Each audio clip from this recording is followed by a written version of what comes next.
Hello, everybody. Welcome back to the Cinemacast podcast right here on our YouTube channel, Arrow Entertainment. Be sure to hit that like, subscribe button down below. This podcast is also uploaded to our TikTok channel, Twitch, and now Rumble. If you guys want links for those, everything will be down below in the description section for you. So, we have a very interesting, very new movie for you guys today. Just come out 2024 this year, or whenever you watch this review. So, this movie is titled Name the Demon. And I came across this in an advertisement on Facebook one night. And it kind of looked pretty interesting to me. Usually, sometimes I can be a sucker for movies like this that deal with exorcisms and such like that. And this is an indie. It's an indie movie. It's an indie movie. Indie is usually, they're usually movies that are made on a low budget with a no known cast, that kind of thing. And it stated that it was streaming on all platforms. So I was looking for a platform, Shudder. Of course, it wasn't on Shudder. It would have said it was on Shudder, but you can find it on Amazon. I'm pretty sure. I don't know if you can find it on Hulu or Peacock or any of that. But I rented it on Amazon for $5. And let me tell you, with this movie, I even looked at it in the comments sections. Okay, this movie is also streaming free on Tubi. So I paid out $5 for this movie to rent it for 2 days, only to find out after I watched the entire thing, it was streaming on Tubi TV. I could have watched it on Tubi TV, so it's either you can watch it for free with the ads, or you can pay for it on Amazon Prime or whatever other streaming platform it is on. So this movie comes from director and writer Carmelo Chimera. And then there's Nicholas Chimera, the Chimera brothers. I know nothing about them, but so far they did 3 movies, one of which that I've yet to see, and I was supposed to watch it yesterday, but I didn't get a chance to. It came out in 2024, and that is Sin Eater, and it stars pretty much half of the cast that's in this movie. And there's a movie called Ark that came out in 2016. It's a 7-minute film. Let's see. When a deadly plague forces the last remnants of humanity to the stars, a lone engineer must find hope in the vast infinity of space. But Carmelo Chimera, I've never heard of this guy. He's only got 3 films under his belt, so it's fairly new, fresh out of college, I imagine, for this guy here. And as for his brother Nicholas, probably about the same, maybe. Okay, Nicholas Chimera is known for Finding Mr. Right, Name the Demon, and Sin Eater. So I don't know what Mr. Right is, but they pretty much made the same movies and written the same movies. So you got the Chimera brothers here that are doing this movie. It's a horror movie, and before, yes, what type of horror movie it is? It is a found footage movie.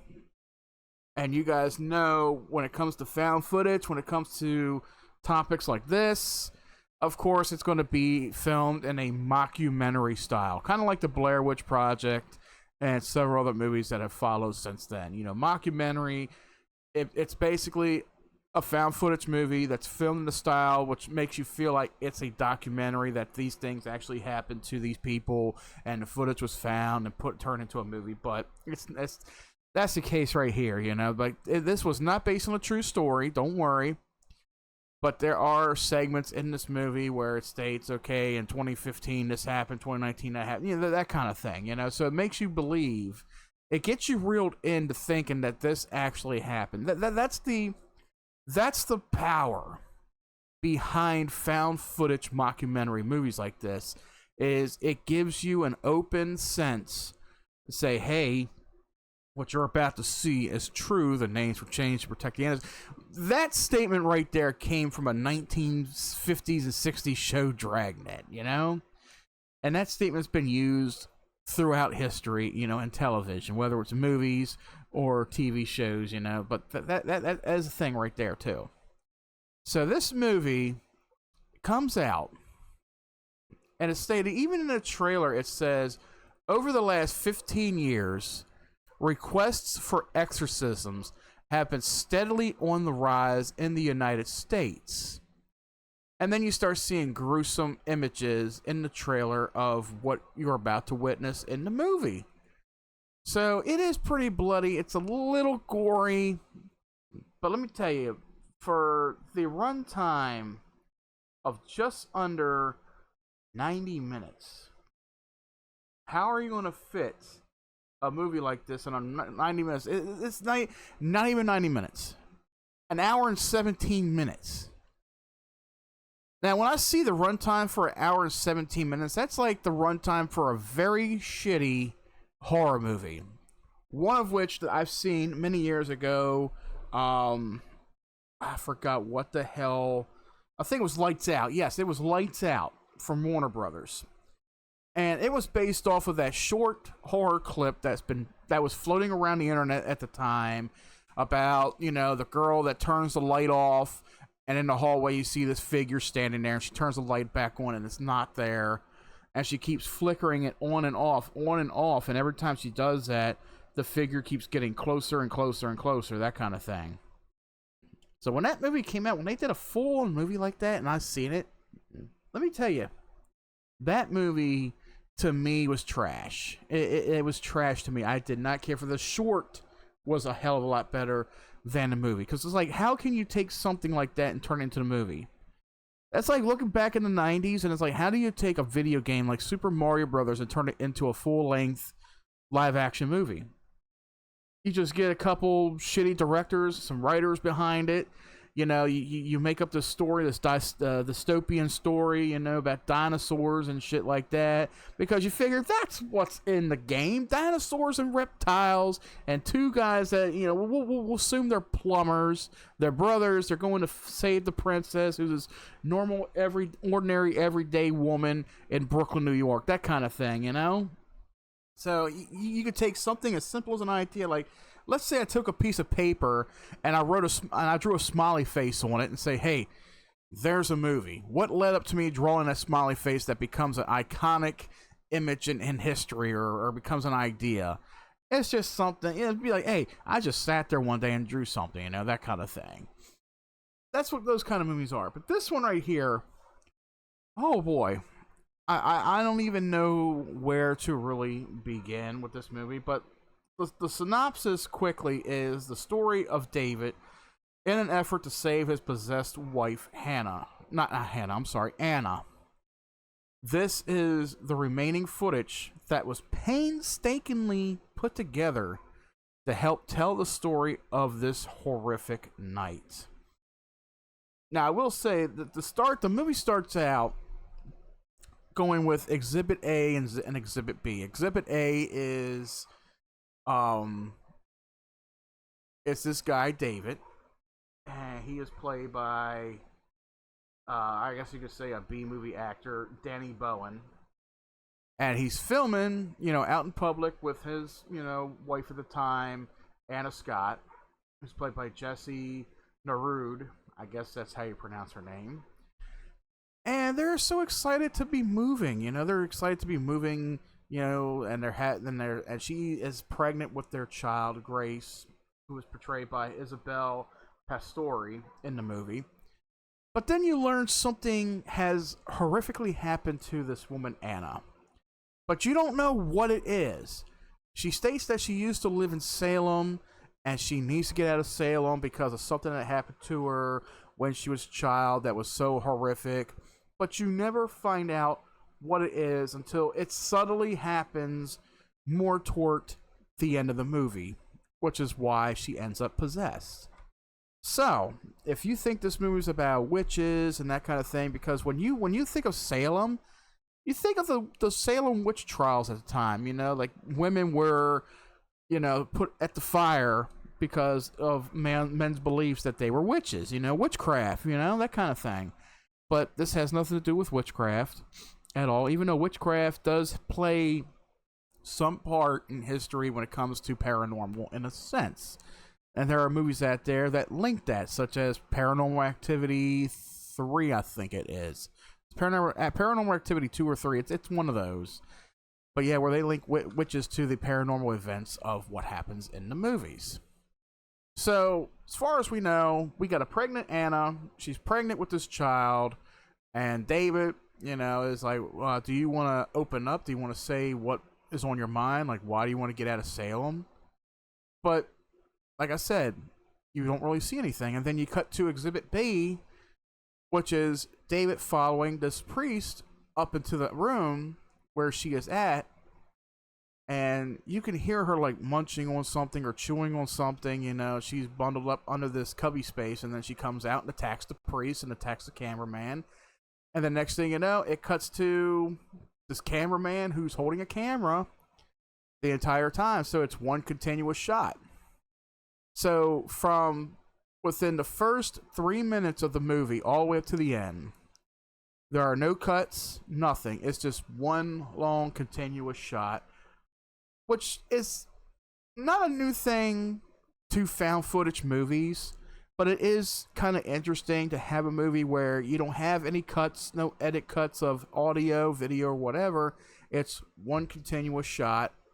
And in the film, you see the outlines, on the camera, the date and time and how much battery life the camera has. So the battery life goes from 100 all the way down to 0, which is toward the end of the movie. So everything is in one continuous shot, and it keeps you on your toes with what's going on.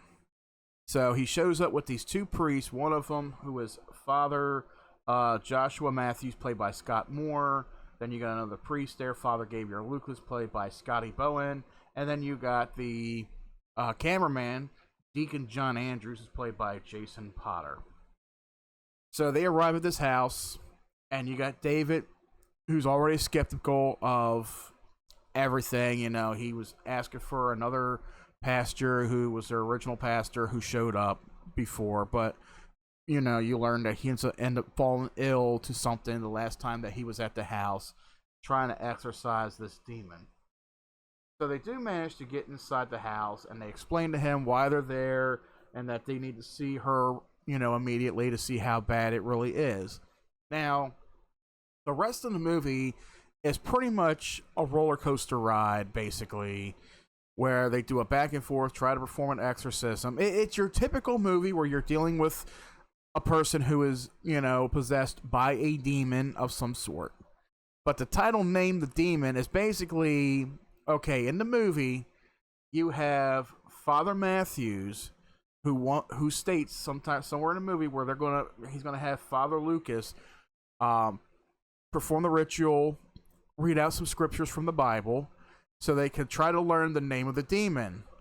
And it states in there, once you learn the name of your demon, you learn the name of your possessor, that gives you the power. You can try to cast them out of the body, because that's what demons hate. You see that in several possession movies, several exorcism movies, where it's like, once you learn the name, the demon cowers and ends up leaving the body or whatever. Not really in this case, sort of. So he carries around this big book that's supposedly passed down from church to church to church, that kind of thing. And it's got a bunch of names of different demons inside of it. It talks about Satan and his followers, the 7 kings of hell, and their followers and such. So their thing is they try to get the name of this demon out of it, especially by going out and yelling, "What's your name? What's your name?" And I'm sitting there watching it, because it is so corny up until this point. When you got a priest yelling at a possessed body, "What's your name?" You really think they're going to tell you their name? Demons are not that clever. They're not that smart. They're too smart, but they're not that dumb.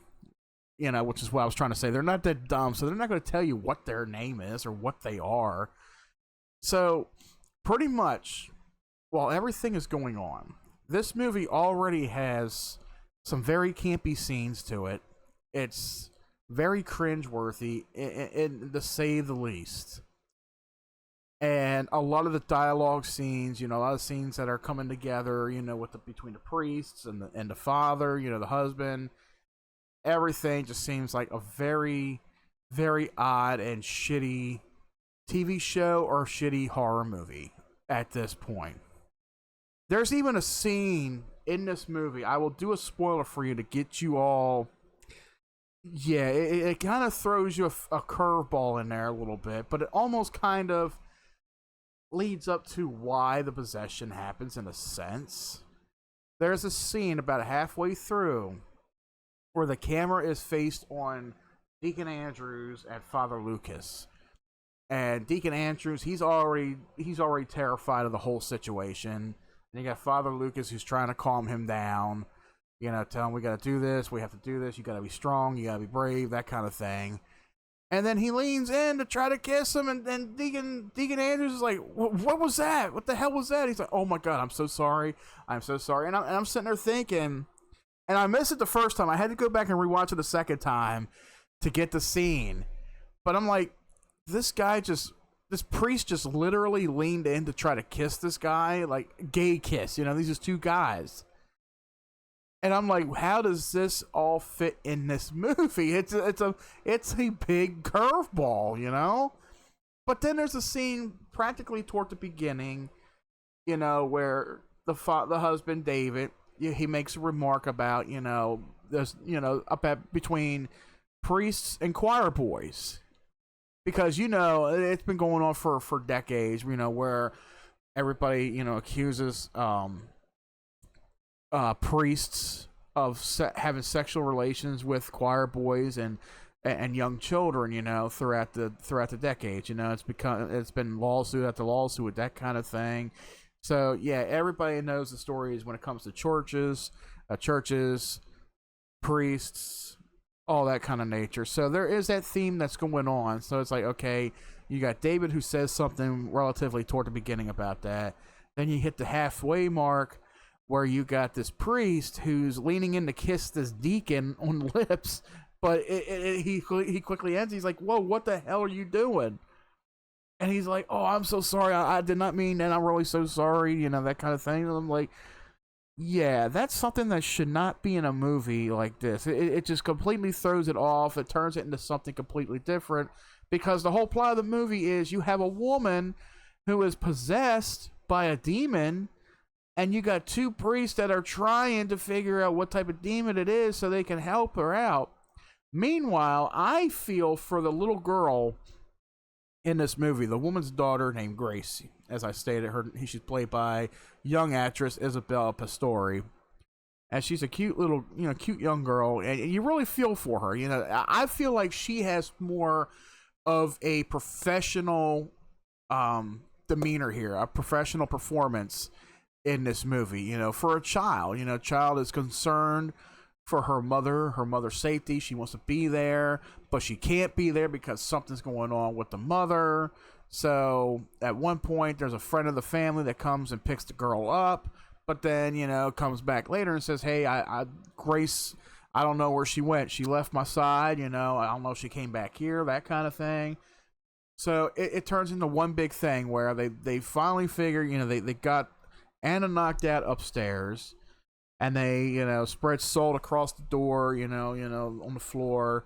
It's like, demons cannot cross this. Well, she sure as hell did cross it. So now you got the latter half of the movie where it's like a cat and mouse thing, where you got one of the priests that's holding the camera the entire time, and he's running around downstairs in the basement looking for the girl, looking for Anna, and then he'll set the camera down in several spots, and then you'll see Anna pop up behind him or something and then disappear without him knowing. But for the most part, there's scenes where you hear nothing but either the priest or the deacon just heavily breathing into the camera and going, "Oh my God, oh my God, oh my God, oh my God, oh my." That's all you hear. That's all you hear. There's literally almost a 5-minute segment of that coming from the one priest who's carrying the camera, and it's like, okay, we get it. You're scared shitless. We know. And it's one of those things where it's like, you don't want to round the corner, but you got to, because you're down here looking for something, but you don't know where it's at. So there's a big cat and mouse game. You know, at one point the electric goes out in the house, and I'm like, okay, whatever happened to Father Matthews? Whatever happened to David? It's like at one point they don't even come out and say what happened to the lights. You just got this one person who's carrying the camera, and it's almost like he's all alone. But the other two people, they're in the study talking, and all this shit is happening. So it seems like there's a lot of, not a continuity thing, but I feel like there's a lot of forgetfulness in this film, where it's like, okay, did these characters forget where they're at? Did they forget or not even pay attention that, hey, the lights went out while they were talking? Did they forget to, you know, come out and check on Deacon Andrews or check on Father Lucas? You know, everybody is split up and there's things going on. Several of the men are scattered out throughout the house. One pops up in the basement and out of nowhere.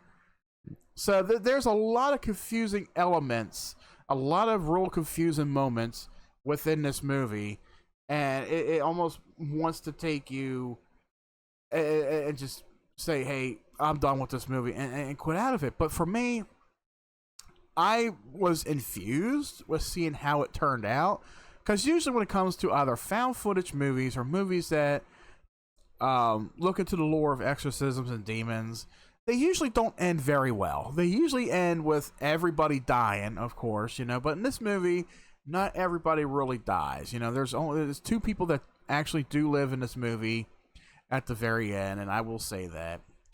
However, one of the deaths, sadly, is the young girl by her mother. And you don't see it. It happens off camera.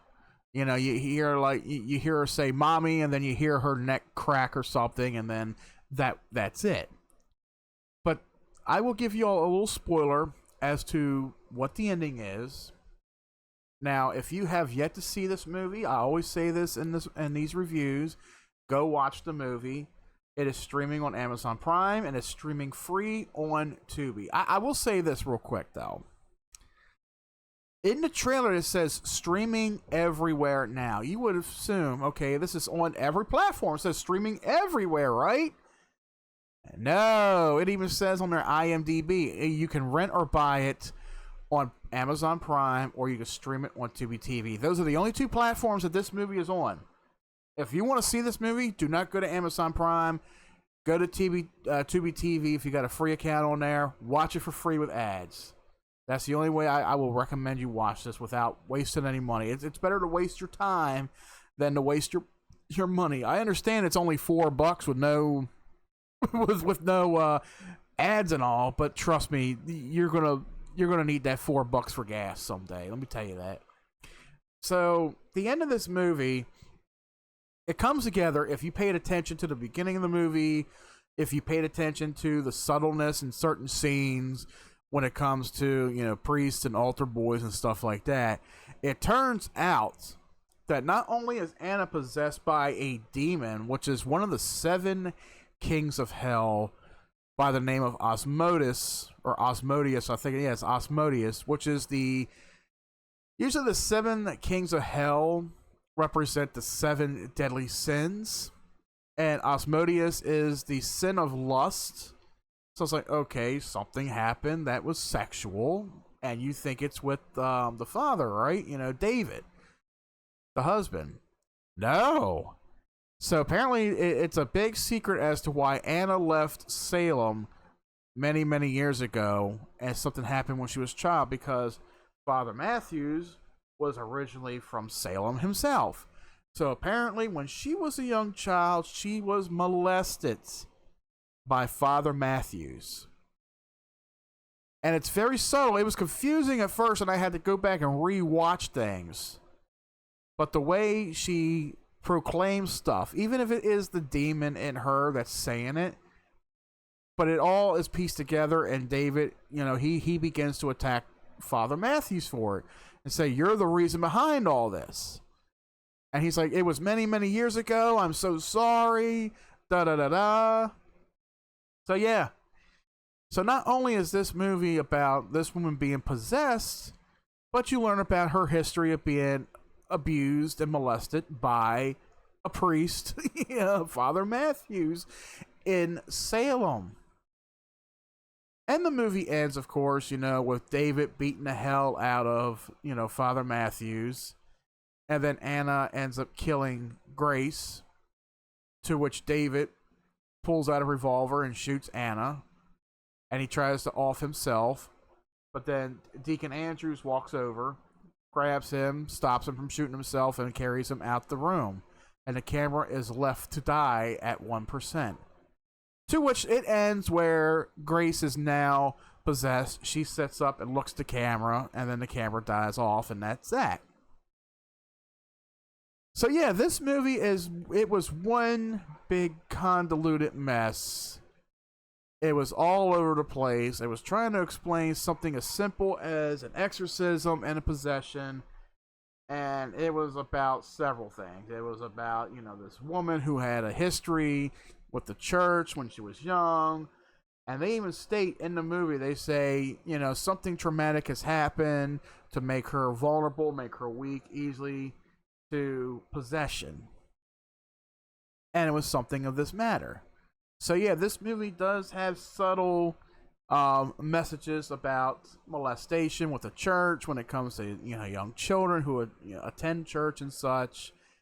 And you got this demon who possesses her, and it uses her to basically get Father Matthews back into the picture, and it does it very well because he is one of the most renowned priests out there that performs exorcisms, is one of the best.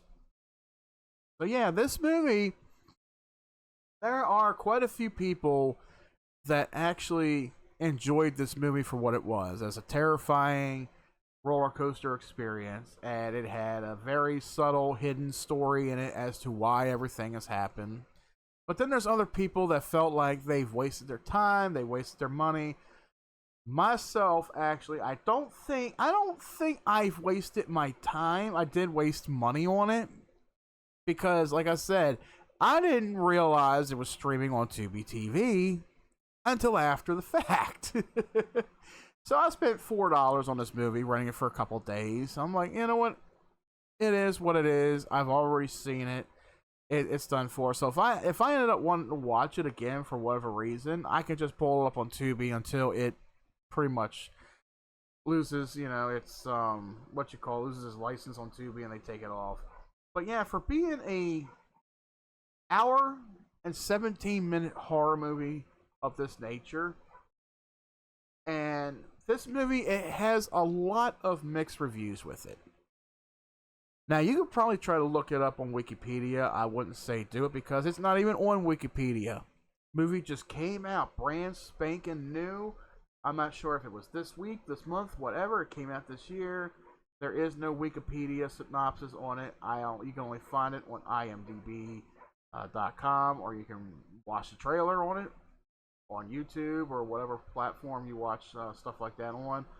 But yeah, I don't want to say I've lost interest in this movie because I watched it from beginning to end, and I had to rewatch it a second time to try to iron out the confusion at the end of the movie as to why everything has happened.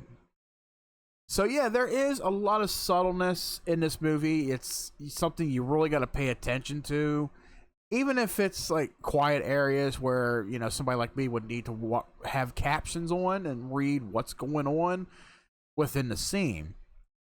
But I will say, like, the cinematography of it, like, it's got a lot of good, decent shots, for a found footage movie.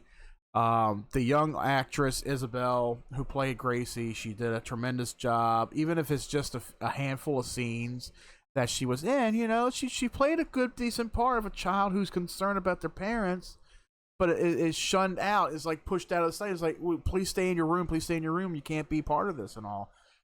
But when it comes to the actors like Scott Moore, Scotty Bowen, who played the priests, those were very, very corny scenes. Even somebody commented on the movie and said, it feels like all the actors have got together to do this movie and they could not hold themselves together. It almost like there were scenes where they just wanted to bust out laughing. It almost seemed like that because there's quite a few scenes where you do see some of the actors, they're like smiling and almost, like the one priest. It's almost like he was smiling when they were, going through some dialogue. But other than that, it's something that I could not really take serious of. I could not take this movie too serious. The dialogue, whoever wrote the commentary for the actors, whoever wrote the dialogue scenes, they should have rewrote it a lot better. It's very campy, it's very corny. That's what this movie is. But I will say, if it's something up your all's alley, if it's something that you all are interested in seeing, if you want to check it out, be my guest. Go ahead and try that shit out. But I will say, just go in with an open mind, I guess. Go in, with an open mind, because like I said, this movie, it's not for everybody. It's not for everybody. There are some people who actually do enjoy it. They appreciate it, for an indie film. Indie films are usually not made on big budgets and such. And there's a lot of great indie films out there. Like, I can read a couple reviews right now. Like, one review, this person gave it an 8 out of 10. They said, true horror fans will enjoy this unique possession movie. Great special effects for lower budget films and great performances from the actors. A few plot holes. I will agree with that. There are some plot holes in this movie for a short amount of time that it is. If they added more to the story and lengthen the movie out to be like at least an hour and a half or a little over, this movie probably would have done a lot better with a little bit more time to explain certain things. But what horror movie doesn't have them? Jesse Narod, Danny Bowen, Scotty Bowen, and Scott Moore gave great performances. If you like this movie, this director and cast did another good horror movie called Sin Eater, which is really cool premise and backstory as well. So definitely got to check out the movie Sin Eater now. So apparently, I guess it gives a backstory to it. Found footage films often miss the mark, but this one did not disappoint. Do yourself a favor and watch this low budget horror found film. It is definitely worth the short runtime. Like I said, I'm not saying it's completely bad. I'm just saying that there, like he said, there's quite a few plot holes in this movie, and it's just like, what the fuck is going on with this scene, that scene, or this person and that person?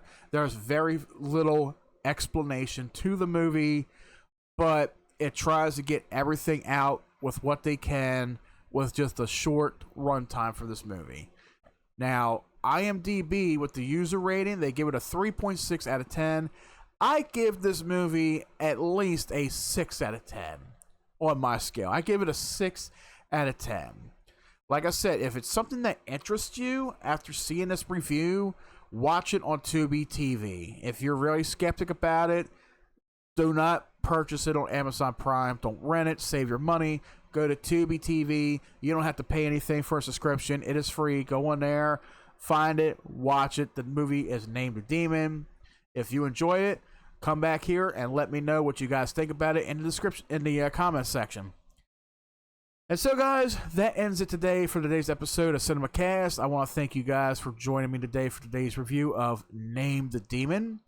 If you guys can, please hit that like and subscribe button down below on your way out. Also, if you are watching it on Rumble or on TikTok, hit that like button. Make sure you follow and subscribe for more content. And today's feature, guys, was Name the Demon. Thank you for being here today with me.